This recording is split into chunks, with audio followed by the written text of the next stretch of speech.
Welcome to the lecture series of multiple integration and under this series this is lecture number 10 और इस lecture में हम discuss करेंगे कि पोलर फॉर्म में डबल इंटीग्रेशन को कैसे सॉल्व करना है. This is part 2 where we will learn how to find the limits. Okay, so let's start.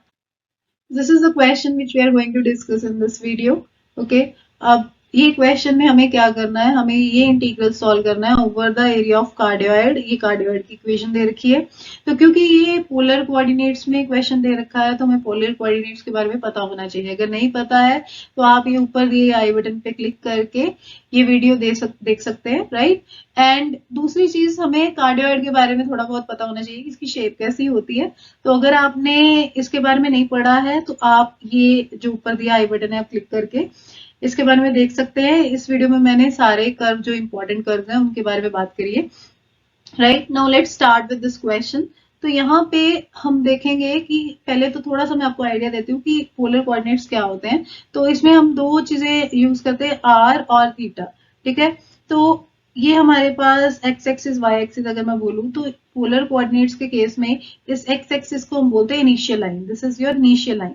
और ये जो ओरिजिन होता है इसको हम बोलते हैं fix point. This will be the fix point. ठीक है, तो मान लो कि ये कोई पॉइंट है आपका इस प्लेन के ऊपर, तो आर क्या होगा, गिवन पॉइंट का फिक्स पॉइंट से जो डिस्टेंस है उसको हम बोलते हैं आर.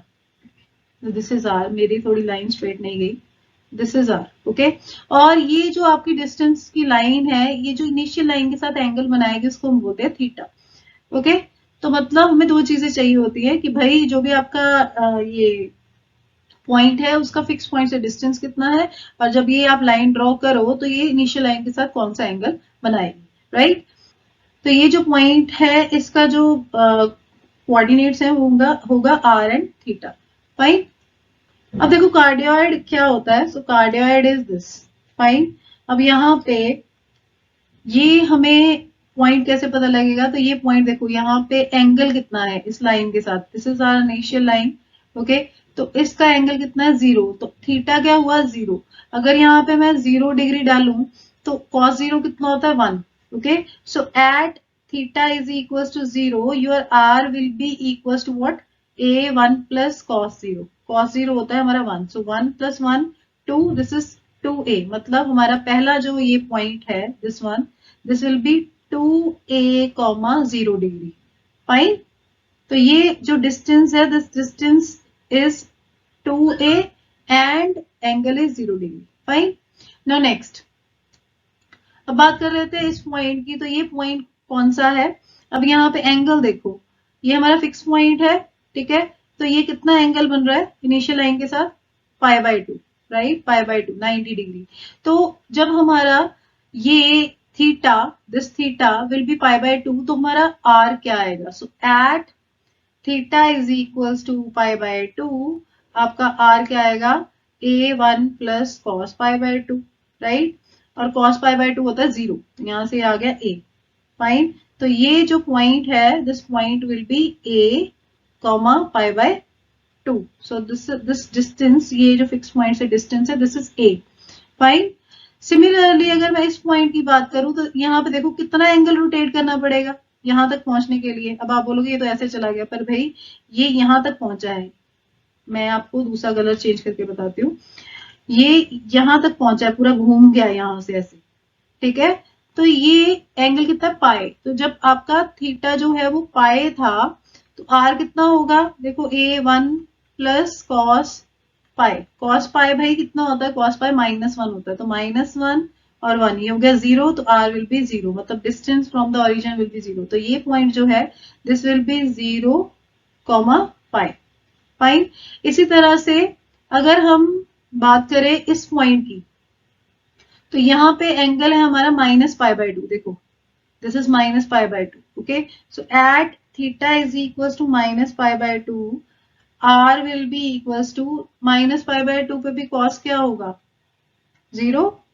ठीक है, तो आंसर आपका आर का आएगा a. तो दिस डिस्टेंस, ये जो डिस्टेंस है यहाँ तक का, ये a है. ओके, और एंगल है हमारा -π/2. फाइन. अब ये बात याद रखो कि जब पोलर फॉर्म आएगी तो आपके पास दोनों वेरिएबल के जो लिमिट्स हैं वो कांस्टेंट तब आएंगी जब हमारे पास सर्कल विद सेंटर 0 0 हो, अगर आपका गिवन रीजन सर्कल हो और उसका सेंटर 0 0 हो। अब यहाँ पे हमें क्या बोला गया, हमें बोला गया है कि ये भाई इवेल्युएट करो above the initial line. Initial line है हमारी ये लाइन, इसके ऊपर ऊपर वाला अगर मैं रीजन कलर करना चाहूँ तो मैं आपको एक बार शो करके दिखाती हूँ। तो this is a region, right, ये शेडेड रीजन जो है this is the required region. अब आप देखो क्या ये सर्कल है, जिस रीजन की ये बात कर रहा है क्या ये सर्कल है विद सेंटर 0 0? नहीं है। तो यहाँ पे दोनों वेरिएबल मतलब आर और थीटा दोनों की लिमिट जो है वो कांस्टेंट नहीं हो सकती, ठीक है। तो हमें एक वेरिएबल की लिमिट कांस्टेंट मिलेगी, दूसरे की लिमिट दूसरे वेरिएबल की फॉर्म में मिलेगी। फाइन।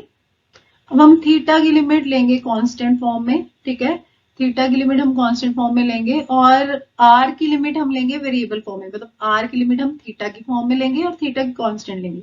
अब थीटा होता है एंगल।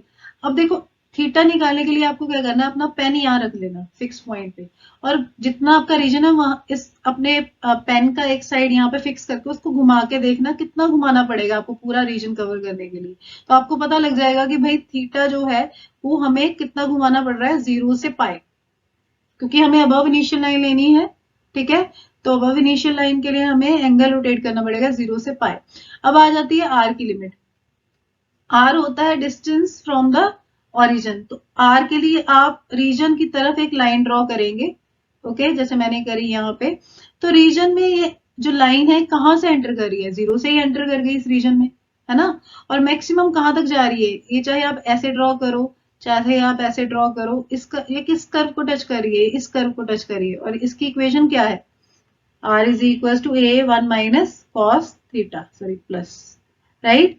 तो ये एक तरह से थ्रेड है। अब मैं बोल रही हूँ कि भाई ये डिस्टेंस जो है ना, थीटा तो 0 से पाए घूम जाएगा, पर ये जो आर का डिस्टेंस है वो इसके साथ साथ चलेगा। गेटिंग माई पॉइंट, इस थ्रेड के साथ साथ, इस कर्व के साथ साथ। तो इसकी लोअर लिमिट, मिनिमम डिस्टेंस है रीजन का 0 और कहां तक जा रहा है, ये चेंज होता जा रहा है ए 1 minus sorry plus cos theta तक। तो दिस इज आर लिमिट।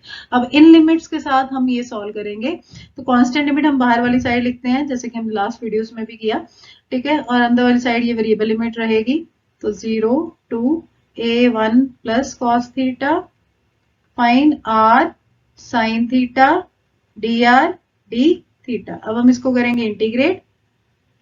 तो सबसे पहले हम r के साथ इंटीग्रेट करेंगे क्योंकि r की लिमिट वेरिएबल फॉर्म में है, मतलब थीटा की फॉर्म में है, ओके। तो यहां से आएगा हमारे पास r की इंटीग्रेशन होगी r square by 2, sine theta as such रहेगा क्योंकि हमने किसके साथ इंटीग्रेट किया, हमने r के साथ इंटीग्रेट किया। यहां से लिमिट हमारे पास आई 0 to a1 plus cos theta, fine.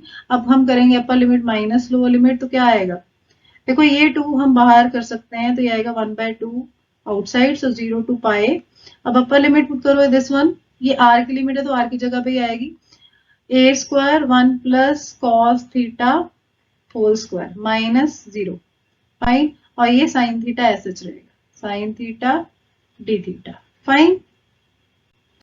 Simplify करने के बाद हमारे पास ये आ गया, ठीक है। अब ये सिंगल इंटीग्रल है तो हम इसको सब्स्टिट्यूशन मेथड से भी सॉल्व कर सकते हैं। तो अगर हम पुट करें 1 प्लस कॉस थीटा को t, तो यहां से अगर हम दोनों तरफ डिफ्रेंशिएट करेंगे तो क्या आएगा, ये आएगा minus sign theta d theta will B D T, and from this you will get sign theta d theta will B minus of D T, ठीक है। अब लिमिट्स चेंज कर लेते हैं। सो व्हेन, अब देखो थीटा क्या था 0, when theta is 0 what will be t, t will be 1 plus cos 0, क्योंकि सॉरी 0 आएगा क्योंकि t क्या था, t हमारा है ये, फाइन। तो यहाँ पे थीटा आप 0 पुट करोगे तो क्या आएगा, cos 0 is 1, right, so t will be 2, fine. Now next, when theta is pi, मतलब ये पाई, जब थीटा पाई है तो हमारे पास t क्या आएगा, t is 1 minus cos pi. What is cos pi, cos pi is -1, तो माइनस माइनस प्लस हो जाएगा, राइट। सो सॉरी यहाँ पे प्लस था, सो 1 एंड कॉस पाई इज -1, सो ये हो गया 0, okay. So t is 0 when theta is pi. तो यहां से ये हमारा इंटीग्रल किस में चेंज हो गया, this will be a square by 2। अब यहाँ पे लिमिट देखो क्या है, लिमिट हमारी गई जब 0 था थीटा तो ये हो गया 2, तो यहाँ पे हमारे पास आएगा 2, तो 2, और जब हमारे पास थीटा पाए था तो हमारे पास लिमिट क्या आई टी की 0, तो ये हो गया 0, एंड इसको हमने लिया है t, तो this will B t square, and sine theta into D theta हमारे पास आया minus D T, okay, so this will B minus of D T. तो यहां से हमारे पास क्या आएगा, देखो हम ये नेगेटिव कॉमन बाहर निकाल देते हैं, तो ये आ गया minus A square by 2, 2 0 T square D T, तो इसकी हम इंटीग्रेशन करेंगे विद रिस्पेक्ट टू टी, तो क्या आएगा minus A square by 2 T cube by 3, okay, और लिमिट हमारी कहां से कहां तक जा रही है, 0 से 2 तक। फाइन, नाउ अपर लिमिट माइनस लोअर लिमिट, और ये 2 और 3 हम मल्टीप्लाई कर देंगे, ये आएगा ए स्क्वायर बाय 6, और अपर लिमिट हमने पुट करी है 0 क्यूब माइनस 2 क्यूब। फाइन, तो यहां से हमारे पास क्या आएगा माइनस ए स्क्वायर बाय 6, और यहां से हमारे पास आया माइनस 8, यहां से हम ये कैंसिल कर सकते हैं 2 के टेबल पे, दिस इज 3, दिस इज 4, सो ये आएगा 4a square by 3। This is your final answer for this question. I hope कि आपको ये समझ में आया है, एंड नेक्स्ट वीडियो में हम इसी टाइप का एक और क्वेश्चन करेंगे जहां पे हमें लिमिट्स निकालनी होगी और फिर से सॉल्व करना होगा। Thank you very much, I will see you in the next lecture.